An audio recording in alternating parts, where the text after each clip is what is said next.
ഇവിടെ ഉണ്ടു ഞാൻ എന്നറിയിക്കുവാൻ മധുരമാമൊരു കൂവൽ മാത്രം മതി. ഇവിടെ ഉണ്ടു ഞാൻ എന്നറിയിക്കുവാൻ മധുരമാമൊരു കൂവൽ മാത്രം മതി. ഇവിടെ ഉണ്ടായിരുന്നു എന്നതിന് ഒരു വെറും തൂവൽ താഴെയിട്ടാൽ മതി. ഇനിയുമുണ്ടാകുമെന്നതിന് സാക്ഷ്യമായി അടയിരുന്നതിൻ ചൂടുമാത്രം മതി.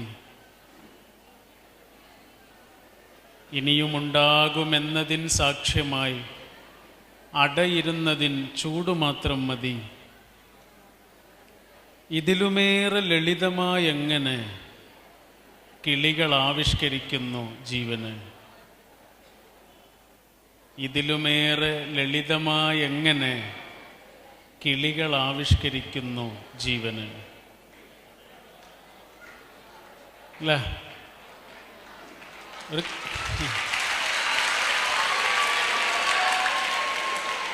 ഒരു കിളി, ഒരു പക്ഷി കുറച്ചു കാലം ഈ ലോകത്ത് ജീവിച്ചിരുന്നിട്ടുണ്ട് എന്ന് തെളിയിക്കാൻ അതിനത്രയൊക്കെ മതി അല്ലേ?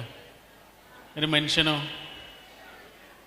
നമ്മൾ കുറച്ചു കാലം ഈ ലോകത്ത് ജീവിച്ചിരുന്നിട്ടുണ്ട് എന്നതിൻ്റെ തെളിവെന്താണ്? അത് നമ്മളുണ്ടാക്കുന്ന സൗഹൃദങ്ങളും നമ്മൾ നേടുന്ന അറിവും നമ്മളുണ്ടാക്കുന്ന നല്ല ബന്ധങ്ങളും നമ്മൾ ചെയ്യുന്ന കുഞ്ഞു കുഞ്ഞു പ്രവർത്തനങ്ങളുമൊക്കെയാണ് നമ്മൾ ഈ ലോകത്ത് ജീവിച്ചിരുന്നിട്ടുണ്ട് എന്നുള്ളതിൻ്റെ തെളിവ്. വലിയ വലിയ കാര്യങ്ങളൊന്നുമല്ല, ചെറിയ ചെറിയ കാര്യങ്ങളാണ്. പ്രളയം വന്നില്ലേ? പ്രളയം വന്ന സമയത്ത് ഞങ്ങളൊരു ചെറിയ ടീം ഉണ്ടാക്കിയിരുന്നു, കുറച്ച് ആളുകളെ സഹായിക്കാനൊക്കെ വേണ്ടിയിട്ട്. ഞങ്ങളുടെ ഗ്രൂപ്പിൽ പല ഏജിലുള്ള കുട്ടികളുണ്ട്, മുതിർന്ന ആളുകളുണ്ട്, ജോലിയുള്ള ആളുകളുണ്ട്, പഠിക്കുന്ന ആളുകളുണ്ട്, ഒക്കെ ഉണ്ട്.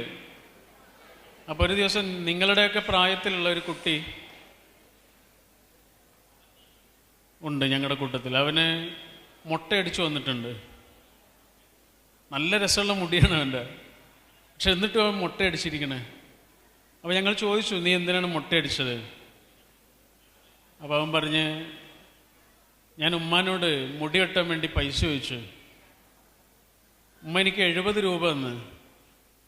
ഞാൻ ബാർബർ ഷോപ്പിൽ ചെന്നിട്ട് ചോദിച്ചു, മുടി വെട്ടാൻ എത്രയാണ്?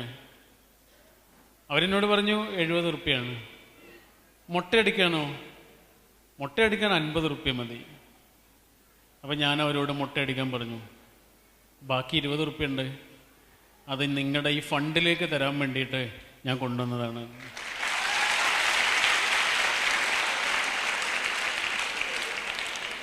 നമ്മൾ എത്ര കാലം ഈ ലോകത്ത് ജീവിച്ചിരിക്കുന്നുണ്ട് എന്നുള്ളതൊന്നും ഒരു പ്രധാനപ്പെട്ട വിഷയമല്ല.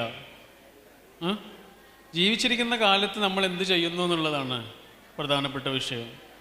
നിങ്ങൾ കണ്ടില്ലേ, ഒരു 3 വയസ്സ് അല്ലെങ്കിൽ 10 വയസ്സ് ഒക്കെയുള്ള പ്രായത്തിൽ മരിച്ചുപോയ കുട്ടികളുണ്ട്. ആകെ 3 വയസ്സോ അല്ലെങ്കിൽ 4 വയസ്സൊക്കെയാണ് ജീവിച്ചത്. പക്ഷെ ആ കുട്ടിയുടെ അച്ഛൻ്റെയും അമ്മയുടെയും മനസ്സിൽ ആ കുട്ടിയെക്കുറിച്ചുള്ള ഓർമ്മകൾ എന്നുണ്ടാവും. ആകെ 3 കൊല്ലമൊക്കെയാണ് ജീവിച്ചത് കുട്ടി. പക്ഷെ ആ 3 കൊല്ലത്തെ ഓർമ്മകൾ മതി അച്ഛനും അമ്മയ്ക്കും അല്ലെങ്കിൽ വാപ്പയ്ക്കും ഉമ്മയ്ക്കും ആ കുട്ടിയെക്കുറിച്ചുള്ള അത്രയേറെ ഓർമ്മകളുണ്ടാവും.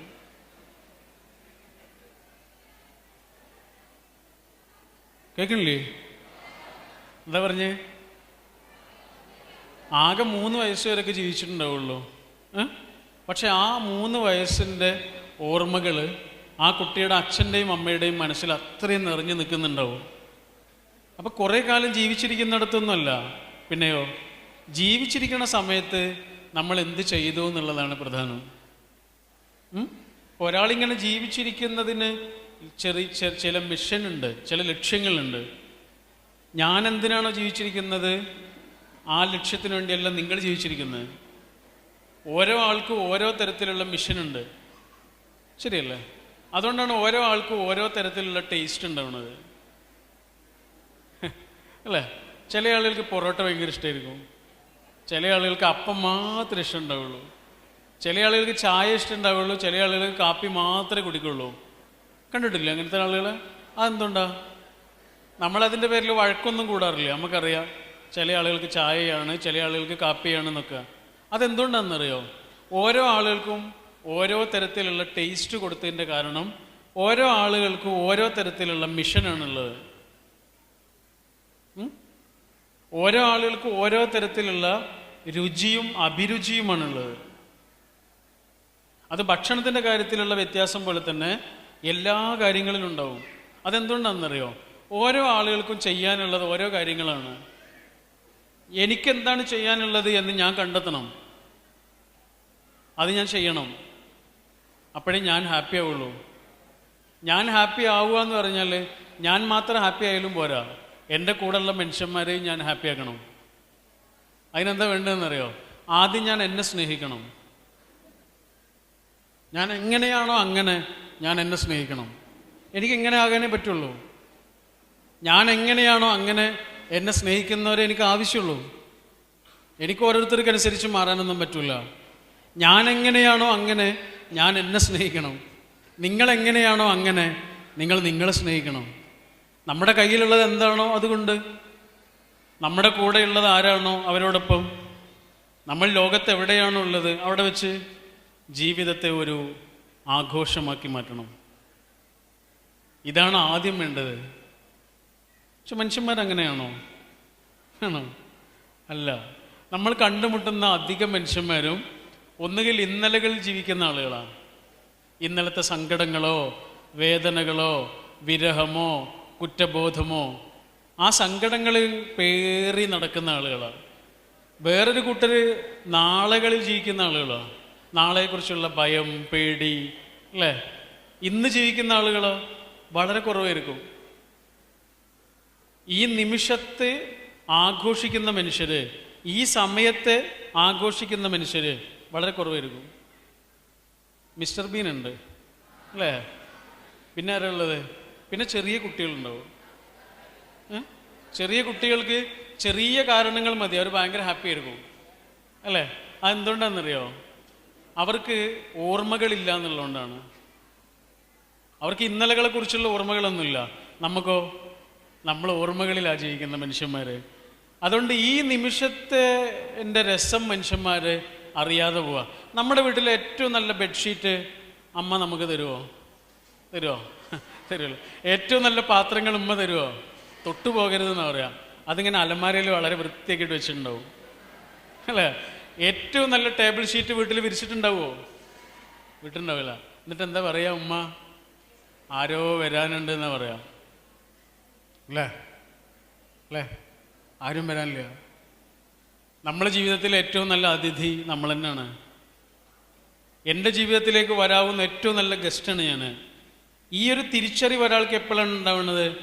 ആ നിമിഷം മുതലാണ് അയാളെ സ്നേഹിക്കാൻ തുടങ്ങുക. അതുകൊണ്ട് ഏറ്റവും നല്ല വസ്ത്രങ്ങൾ ഉപയോഗിക്കൂ, ഏറ്റവും നല്ല പാത്രത്തിൽ ഭക്ഷണം കഴിക്കൂ, ഏറ്റവും നല്ല ബെഡ്ഷീറ്റ് ഉപയോഗിച്ചിട്ട് കിടന്നിറങ്ങൂ. നിങ്ങൾക്ക് ജീവിതത്തെ എത്ര സന്തോഷത്തിൽ കൊണ്ടു നടക്കാൻ പറ്റുമോ അത്രയും സന്തോഷത്തിൽ കൊണ്ടു നടക്കൂ. നിങ്ങളുടെ ജീവിതത്തെ നിങ്ങൾ നല്ലോണം സ്നേഹിക്കൂ. എന്താണോ ഉള്ളത് അതിനെ നമ്മൾ ആഘോഷിക്കണം. ഒരു മാഷ് ഒരു ദിവസം ക്ലാസ്സിലേക്ക് വന്നത് 2000 രൂപയുടെ നോട്ടും കൊണ്ടായിരുന്നു. എന്നിട്ട് ആ 2000 രൂപ ഇങ്ങനെ ഉയർത്തിപ്പിടിച്ചിട്ട് കുട്ടികളോട് ചോദിച്ചു, ഈ 2000 ഉറുപ്പ്യ ആർക്കാണ് വേണ്ടത്? കുട്ടികളെല്ലാവരും പറഞ്ഞു, മാഷെ എനിക്ക് വേണം എന്ന് പറഞ്ഞു. എല്ലാവർക്കും വേണം. അപ്പം മാഷ ആ നോട്ട് ഇങ്ങനെ താഴെ വെച്ചിട്ട് അതിൽ ചെളിയും പൊടിയൊക്കെ ആക്കി. അങ്ങനെ ചെളിയും പൊടിയൊക്കെ ആക്കിയതിന് ശേഷം ഇങ്ങനെ ഉയർത്തിപ്പിടിച്ചിട്ട് ചോദിച്ചു, ഇപ്പം അതാർക്കാണ് വേണ്ടത്? അപ്പോഴും കുട്ടികളെല്ലാവരും പറഞ്ഞു, മാഷ ഞങ്ങൾക്ക് വേണം, എന്തായാലും വേണം, എല്ലാവർക്കും വേണം. അപ്പം മാഷ ഒന്നുകൂടെ താഴെ ഇട്ടിട്ട് അതിൽ ചവിട്ടി ചുളിഞ്ഞുപോയ ചെളിയായ പൊടിയായ ആ നോട്ടിങ്ങനെ ഉയർത്തിപ്പിടിച്ചിട്ട് പിന്നെയും ചോദിച്ചു, ഇപ്പം അതാർക്ക് വേണം? അപ്പോഴും കുട്ടികളെല്ലാവരും പറഞ്ഞു, മാഷെ എന്തായാലും ഞങ്ങൾക്ക് വേണമെന്ന് പറഞ്ഞു. അപ്പം മാഷ് ചോദിച്ചു, എന്തുകൊണ്ടാണ് ചെളിയായിട്ടും പൊടിയായിട്ടും കാണാൻ ഒരു ഭംഗിയില്ലാതിരുന്നിട്ടും പിന്നെയും നിങ്ങൾ ഈ പൈസ വേണമെന്ന് പറയണത് എന്തുകൊണ്ടാണ്? കുട്ടികൾ പറഞ്ഞു, മാഷെ ചെളിയായാലും 2000 ഉറുപ്പ്യ തന്നെയാണല്ലോ, അതുകൊണ്ട് നടക്കുന്ന എല്ലാ കാര്യങ്ങളും നടക്കും. 2000 രൂപയ്ക്ക് ഒരു വാല്യൂ ഉണ്ട്, ആ വാല്യൂ പോകുന്നില്ല ചെളിയായി എന്ന് വിചാരിച്ചിട്ട് അല്ലേ. അപ്പം മാഷ് കുട്ടിയൊക്കെ പറഞ്ഞു കൊടുക്കുകയാണ്, എന്നാലേ എൻ്റെ മക്കളൊരു കാര്യം മനസ്സിലാക്കണം, എന്താണെന്നറിയോ, ഇതുപോലെയാണ് ജീവിതം. ചിലപ്പോൾ ചെളിയൊക്കെ ആവുന്നേ, ചിലപ്പോൾ കാണാനൊരു ഭംഗിയുണ്ടാവില്ല, സങ്കടങ്ങളോ ദുഃഖമോ ഒക്കെ ഉണ്ടാവും. പക്ഷെ അപ്പോഴും 2000 രൂപയ്ക്കൊരു വില ഉണ്ട് നിങ്ങൾക്ക് മനസ്സിലായതുപോലെ ജീവിതത്തിനൊരു വിലയുണ്ട് എന്ന് നിങ്ങൾ തിരിച്ചറിയണം.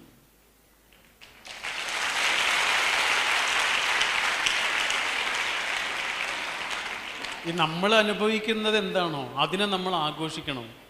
അതാണ് ഞാൻ നേരത്തെ പറഞ്ഞല്ലോ, ഞങ്ങളുടെ ഒരു ഗ്രൂപ്പ് ഉണ്ട് എന്ന്. ഞങ്ങളൊരിക്കൽ ഒരു ആദിവാസി കോളനിയിൽ ഭക്ഷണം കൊടുക്കാൻ വേണ്ടി പോയി. നിലമ്പൂരിനടുത്ത് കുറച്ചുകൂടെ ഒരുപാട് മുകളിലേക്ക് കയറിയിട്ടാണ്. അങ്ങോട്ട് കയറിപ്പോയ സമയത്ത് അവിടെ ഒരു ചെറിയ കുട്ടിയെ കണ്ട്, ഒരു ആദിവാസി കുട്ടിയാണ്. ആ കുട്ടിക്ക് ഞങ്ങളുടെ കയ്യിലുള്ള ഒരു ബിസ്ക്കറ്റ് കൊടുത്ത്, ആ ബിസ്ക്കറ്റ് ആ കുട്ടി ഇങ്ങനെ പൊട്ടിച്ച് കഴിക്കാൻ തുടങ്ങിയപ്പോഴേ ഒരാൾ വന്നിട്ട് ആ ബിസ്ക്കറ്റ് എടുത്തിട്ട് ഓടിക്കളഞ്ഞു. ആ ആളുടെ പിന്നാലെ ഈ കുട്ടി ഓടുമ്പോൾ ആ കുട്ടി ഉറക്കെ വിളിക്കണത് എന്താണെന്നറിയോ? അച്ഛ അച്ഛ എന്നാണ് വിളിക്കുന്നത്. അച്ഛനാണ് ബിസ്ക്കറ്റ് എടുത്തിട്ട് ഓടിക്കളഞ്ഞു. പട്ടിണിയാണ്, പട്ടിണി. ഒരു ബിസ്ക്കറ്റ് കിട്ടിയാലേ അത് ആരുടെ കയ്യിലുള്ളതാണോ എന്ന് നോക്കാതെ അതെടുത്ത് ഓടുകയാണ് ഒരു അച്ഛൻ. എൻ്റെ ഒരു സുഹൃത്ത് കഴിഞ്ഞ ദിവസം ഇന്ത്യയിൽ ഒരുപാട് സ്ഥലങ്ങളിൽ കറങ്ങി വന്നു. അവൾ പറയാണ്, ഹരിയാനയിൽ ഏതോ ഒരു ഗ്രാമത്തിൽ പോയതായിരുന്നു അവൾ. അപ്പോൾ അവിടെ ചെറിയ കുറേ കുട്ടികളുണ്ട്, ഉടുവസ്ത്രം പോലും ഇല്ല, വസ്ത്രം പോലും ഇല്ലാത്ത കുട്ടികൾ. അവരിങ്ങനെ വന്നിട്ട് ഇവളെ നോക്കിക്കൊണ്ടിരിക്കുമ്പോൾ ഇവളുടെ ബാഗിൽ കുറേ മിഠായി ഉണ്ട്, അതെടുത്ത് കൊടുത്തു. കോപ്പിക്കോ ആ മിഠായി കുറേ എടുത്ത് കൊടുത്തപ്പോഴേക്കും അത് തീർന്നു പോയി. പിന്നെയും കുട്ടികൾ കുറേ ഉണ്ട്, ആ കുട്ടികൾക്ക് കൊടുക്കാൻ മിഠായി ഇല്ല. അപ്പോൾ ആ കുട്ടികൾ ഇവളോട് പറയാണ്, നിങ്ങളുടെ ഫോണിൽ ഞങ്ങളൊരു ഫോട്ടോ എടുക്കുമെന്ന്. അവരുടെ ഏറ്റവും വലിയ സ്വപ്നമാണ്. അവർക്കറിയാം ഫോണിൽ ഫോട്ടോ എടുക്കാനൊക്കെ പറ്റും. ആ ഫോട്ടോ പിന്നെ അവർ ജീവിതത്തിൽ കാണുന്നൊന്നുമില്ല, ഇവളുടെ ഫോണിലാണ് കിടക്കുന്നത്. എന്നാലും ഒന്ന് ഫോട്ടോ എടുത്ത് കാണാൻ വേണ്ടിയിട്ട് ആഗ്രഹിക്കുന്ന കുഞ്ഞുങ്ങളുണ്ട് ഇന്ത്യയിൽ. ഒരു വീടില്ലാത്ത മക്കളുണ്ട്, സ്കൂളിലേക്ക് പോകാൻ കഴിയാത്ത കുട്ടികളുണ്ട്. അച്ഛനും അമ്മയും ഇല്ലാതായതിൻ്റെ പേരിൽ, അമ്മയ്ക്ക് അസുഖമായതിൻ്റെ പേരിൽ, അച്ഛനില്ലാത്തതിൻ്റെ പേരിൽ, വീടില്ലാത്തതിൻ്റെ പേരിലൊക്കെ ദുഃഖിച്ച് കഴിയുന്ന മനുഷ്യന്മാരുണ്ട്. അപ്പോഴാണ് നമ്മൾ ആലോചിക്കേണ്ടത്, നമ്മുടെ കയ്യിലുള്ളത് എന്താണോ അതിനെ നമ്മൾ ആഘോഷിക്കണം. നമ്മുടെ കൂടെ ഉള്ളത് ആരാണോ അവരെ സ്നേഹിക്കുകയും വേണം. എന്നിട്ട് അങ്ങനെയുള്ള കുറേ മനുഷ്യന്മാരുണ്ടല്ലോ, അവർക്ക് വേണ്ടി നമ്മൾ എന്തെങ്കിലും ചെയ്യണം. അത്രയേ ഉള്ളൂ. ഒരൊറ്റ കുട്ടിക്ക് വേണ്ടി നമ്മൾ ചെയ്യുന്ന എന്തെങ്കിലും ഒരു ചെറിയ കാര്യം മതിയാവും. ആ കുട്ടി മാത്രമല്ല അതിലൂടെ രക്ഷപ്പെടുക, എത്രയോ ആളുകളാണ് അതിലൂടെ രക്ഷപ്പെടുക. മെൻറ്റർ ചെയ്യാന്ന് കേട്ടില്ലേ നിങ്ങൾ? മെൻറ്റർ ചെയ്യാന്ന് പറയുന്നത്, ഒരു കുട്ടിക്ക് ഇംഗ്ലീഷിൽ മാർക്ക് കുറവാണ്, നിങ്ങൾക്കറിയാം, നിങ്ങളുടെ വീട്ടിൽ ജോലിക്കൊക്കെ വരുന്ന ചേച്ചിയുടെ അല്ലെങ്കിൽ താത്തയുടെ കുട്ടിയാണ്. നിങ്ങൾ ആ കുട്ടിക്ക് ഇംഗ്ലീഷിന് ട്യൂഷൻ കൊടുക്കുകയാണ്. നിങ്ങൾക്ക് അത്ര ചെയ്യാൻ പറ്റുള്ളൂ, വേറെ ഒന്നും ചെയ്യാൻ കഴിയില്ല. ആ കുട്ടിക്ക് യൂണിഫോം വാങ്ങിക്കൊടുക്കാൻ നിങ്ങളുടെ കയ്യിൽ പൈസയില്ല, ആ കുട്ടിക്ക് ഭക്ഷണം വാങ്ങിക്കൊടുക്കാൻ നിങ്ങളുടെ കയ്യിൽ പൈസയില്ല. പക്ഷെ നിങ്ങളുടെ കയ്യിൽ അറിവുണ്ട്. ആ കുട്ടിക്ക് പറഞ്ഞു കൊടുക്കാൻ അറിയുന്ന അത്ര ഇംഗ്ലീഷ് നിങ്ങൾക്കറിയാം. നിങ്ങൾ ആ കുട്ടിക്ക് ഇംഗ്ലീഷ് പഠിപ്പിച്ചു കൊടുക്കുക, ആ കുട്ടി രക്ഷപ്പെടും. ഇതാണ് മെൻറ്ററിങ് എന്ന് പറയുന്നത്. വലിയ വലിയ കാര്യങ്ങളൊന്നുമല്ല, കുഞ്ഞു കുഞ്ഞു കാര്യങ്ങളാണ്. ഞങ്ങളുടെ വീട്ടിൽ 4 ആൺകുട്ടികളായിരുന്നു. ഏറ്റവും വലിയ കാക്കയുണ്ട്. ഏറ്റവും വലിയ കാക്ക SSLC പാസ്സായി. അവൻ SSLC പാസ്സായ സമയത്ത് അവന് ഞങ്ങളുടെ ഒരു അമ്മാവനുണ്ട്, അദ്ദേഹം ജോലി ചെയ്യുന്ന സ്ഥലത്തേക്ക് കൊണ്ടുവന്നു. തിരൂരങ്ങാടി എന്ന് കേട്ടില്ലേ? തിരൂരങ്ങാടിയിലേക്ക് കൊണ്ടുവന്നു. അദ്ദേഹം തിരൂരങ്ങാടി PSMO കോളേജിലെ ലൈബ്രറിയനായിരുന്നു. അവനെ അങ്ങോട്ട് കൊണ്ടുപോയി അവിടെ ഒരു കോളേജിൽ പഠിപ്പിച്ചു. അവൻ കോളേജിൽ പഠിച്ചു, അവനെ അദ്ദേഹം പ്രോത്സാഹിപ്പിച്ചു. അവൻ പഠിച്ചു എന്ന് മാത്രമല്ല, റാങ്കിലാണ് ജയിച്ചത്, റാങ്കോട് കൂടി വിജയിച്ച്. അവൻ കോളേജിൽ പോയിട്ടില്ലായിരുന്നെങ്കിൽ ഞങ്ങൾ ആരും കോളേജിൽ പോകില്ലായിരുന്നു, കച്ചവടമൊക്കെ ആയിട്ട് അങ്ങനെ ജീവിക്കുമായിരുന്നു. ഞാൻ നിങ്ങളുടെ മുന്നിൽ ഈ മൈക്കും പിടിച്ചിങ്ങനെ നിൽക്കാനുള്ള കാരണം എന്താണെന്നറിയോ? ആ ഒരൊറ്റ മനുഷ്യനാണ്. ഇതാണ് മെൻറ്ററിങ് എന്ന് പറയുന്നത്. നമ്മളൊരൊറ്റ കുട്ടിക്ക് കൊടുക്കുന്ന ഒരു ജീവൻ, ഒരു കുട്ടിക്ക് കൊടുക്കുന്ന ആത്മവിശ്വാസം, ഒരു കുട്ടിക്ക് കൊടുക്കുന്ന ആ കുട്ടിയുടെ ഉള്ളിലെ കഴിവിനെ നമ്മൾ കൊടുക്കുന്ന ഒരു ഉണർവ്, അത് മാത്രം മതിയാവും. ആ കുട്ടി മാത്രമല്ല രക്ഷപ്പെടുക. ഇതാണ് പറഞ്ഞത്. ഒന്നാമതായി നമ്മളെ നല്ലോണം സ്നേഹിക്കണം. നമ്മളെവിടെങ്കിലുമൊക്കെ എത്തണം.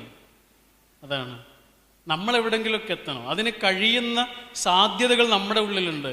ഓരോ മനുഷ്യൻ്റെ ഉള്ളിലും ഈ മനുഷ്യനെ സൃഷ്ടിച്ച ദൈവം തന്നിട്ടുണ്ട്. ഇംഗ്ലീഷിൽ ചെറിയ അക്ഷരത്തിൽ എങ്ങനെ ഐ എന്ന് എഴുതുക? ഐ, ഒരു വരയിടും, മുകളിൽ ഒരു കുത്തും കൊടുക്കും, അല്ലേ? അല്ലേ? ഇത് തിരിച്ചിട്ടല്ലോ, ഒരു വര കൊടുത്തിട്ട് താഴെ ഒരു കുത്തിട്ടല്ലോ. എക്സ്ക്ലമേഷനാണ്, അത്ഭുതമാണ്, അല്ലേ? ഓരോ ഐയുടെ ഉള്ളിലും ഒരത്ഭുതമുണ്ട്, ഓരോ ആളുടെ ഉള്ളിലും ഒരത്ഭുതമുണ്ട്. ആ അത്ഭുതത്തെ ഒരാൾ സ്വയം തിരിച്ചറിയുക എന്നുള്ളതാണ് ആദ്യം വേണ്ടത്.